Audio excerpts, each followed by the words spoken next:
বলিউডের নায়িকা হইতে চাও কিংবা ডলিউডের মডেল হতে চাও ওই রকমই একদম ফেস চাও চিকনা চিকনা একদমই চাপা ভাঙা তাহলে আজকের এই ট্রিক্স তোমার জন্য।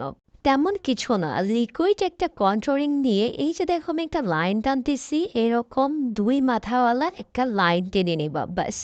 একদম ডলিউড বলিউডের মতন চাপা ভাঙাওয়ালা ফেস হয়ে যাবে তোমার। এরপর একটা ব্রাশের সাহায্যে এই যে দেখো এরকম করে চাপ দিয়ে ব্রাশটা ধরে সুন্দর করে ব্লেন্ড করে দিবা রাউন্ড রাউন্ড শেপের, যেমনটা ভিডিওতে দেখতেছো। ব্লেন্ডটা কিন্তু অবশ্যই সুন্দর করে করতে হবে, কোনো ধরনের হার্শলাইন যেন দেখা না যায়। এরপর একটু পাউডার নিয়ে জাস্ট চাপার নিচে এভাবে দিয়ে ড্যাপ ড্যাপ করে দিয়ে দিবা।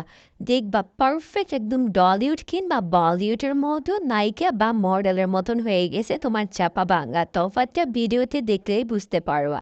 অনেক বেশি চাপা ভাঙা লাগতেছে না? হ্যাঁ লাগবে, লাগতে হবে। আমি একটা দেখাই দিছি না, না লাইগা কোথায় যাবে বলো?